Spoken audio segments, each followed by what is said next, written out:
Professional footballers who cheat are fueling the win-at-all-cost culture in schools. Research found the majority of children feel pressured to win.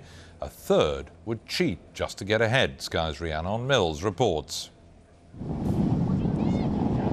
Holy Name FC versus Hawkins Sport was the big Sunday game at Moor Road in Birmingham.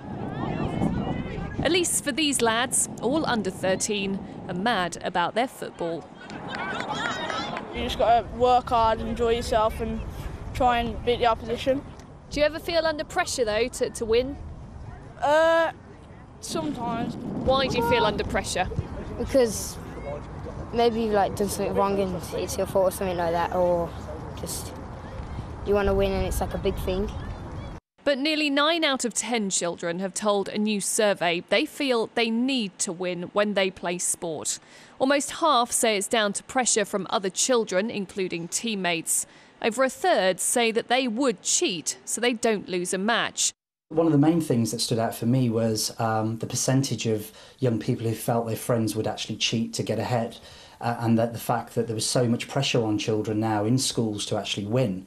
You kind of associate that at the very elite level and the higher levels. It seems that pushy parents, coaches and teachers are a big part of the problem. According to this survey, the kids say that it's often this lot who want to win at any cost. Unsurprisingly, mums and dads here insist they're simply being supportive. Do you force him to go out there and win? No, he wins on his own back. Obviously they like to win, it's not win at all costs with him. I used to lose today. When our Jack will go home and, he won't shut up for 2 or 3 hours over it, He'd be proper down the birdie. Well done, boys. Good stuff, Holy Name. The coaches for Holy Name FC admit it is more than just a game. They want kids to get active and respect each other. As for beating the opposition, that's always a nice bonus. Rhiannon Mills, Sky News in Birmingham. Joining me in the studio to discuss this, the sports psychologist Dan Abrahams and Vicky Beeching, who's a research fellow in ethics at Durham University. Very good evening to you both. Dan, I kind of got that feeling, as a lot of people did, that competition was being eased out of a lot of our schools. It was all sort of rather friendly and cuddly and cosy these days, not very competitive, but it clearly isn't. No, I think it's a complex landscape, but it's different to the one you're describing there. I work a lot at grassroots level, and sometimes there's over-competitiveness. But let me cite some research that's been done recently by the FA. They actually asked those who matter, that's the kids.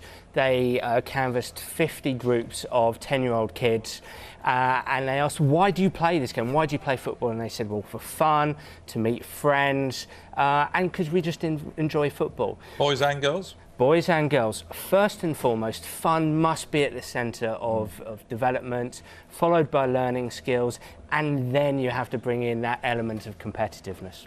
So, Vicky, an element of competitiveness, is that always a good idea or not? I'm not so sure, and I've looked into the difference between intrinsic and extrinsic motivation. So intrinsic obviously being doing it for its own end, its own joy, and extrinsic doing it either for a reward or a punishment. And the more you up extrinsic, external rewards for children, their creativity goes down, their generosity goes down, and their empathy goes down. So you kind of create a new generation of leaders who see winning as the one goal and lose out on empathy for their fellow teammates because they just become means to an end. Hasn't that always been the case? Haven't we always been instinctively mankind competitive beasts? Absolutely, and that's why sport is a great lesson for life. It's almost cliche to say it, isn't it? But it's a cliche because it's true. Sport is a great platform and arena for teaching people the soft skills that are important in life, and the soft skills are the hard skills. So it's a fantastic arena in that respect. Look, I agree with everything that Vicky is saying, but I do think a soft, careful, cautious introduction to competitive play is absolutely crucial. What's important here is that we manage the coaching environment. It's the culture of coaching that mediates how well these children compete and also how much fun they have. Vicky, I mean, clearly what this report was trying to get at was the fact that I assume kids are picking up a lot of bad signals off the television. They're seeing their sporting icons not behaving as nicely as most of us would like, you know, kids to behave. You know, mums and dads trying to teach good lessons, and the kids are seeing somebody diving, you know, cheating, whatever they're doing. Exactly, and it was interesting in those stats that 1/3 of those kids were saying they would actually cheat without remorse if they won. And I think that's probably where the ethical, moral kind of impetus comes in. And I do agree that we are teaching people skills for life, but often competition is quoted as teaching people, you know, to get ready for the real world. And I think it's worth us remembering, with every new generation, we actually get to redefine what that real world looks like for a generation of adults who today are children. So why not step aside from what I think is quite a non-creative binary of winning and losing, and actually get a bit more creative. Let's teach people how to collaborate, the kind of leaders that we want to be around, even us, I'm sure, in our own workplaces. We want to be around people who are teammates, who cheer each other on, who give each other the best opportunities. And we're not raising people to aspire to that. We're actually saying there's winners, there's losers, people are a means to an end. But by being, you know, by approaching it from that point of view, can you still breed Olympic champions, World Cup heroes or whatever else? Of course you can. I do think it's a slightly more complex landscape when it comes to sports like tennis, like gymnastics, where entry into world-class competition comes at a much younger age. But look, that's where governing bodies, the responsibility of the governing bodies and the responsibility of top-level coaches within those governing bodies have to have fantastic communication with parents and with competitors from a young age to give them an idea of what that landscape looks like as they develop, as they improve. But look, sorry. Yeah. No, I was going to say, Vicky, I mean, we all went to school and grew up with kids of a vast range of ability.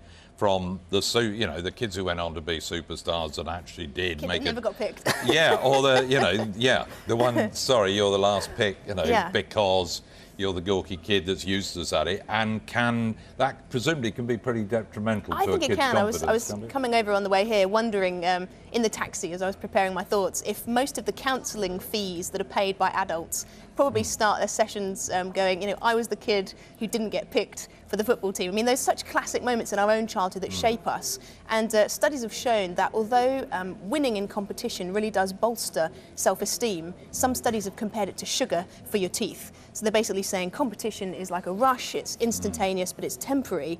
And actually, those who are most bolstered by competition are also most susceptible to losing and that sense of deflation. So you're boosting someone and you're crushing them simultaneously. It's a bit like sugar, you know, you enjoy the sweets, but then you end up with rotten teeth. So my whole takeaway from it is this generation growing up, we look at the shows they're interested in, we look at their media, it's, you know, X Factor, it's The Voice, it's about being a superstar. I'm not sure that they really need yet more of that reinforced at school. I think collaboration and teamwork is much more needed in this generation. Gonna have to leave it there, I'm afraid. You both got picked tonight. Dan Abraham, Vicky Beeching, thank you both very much indeed.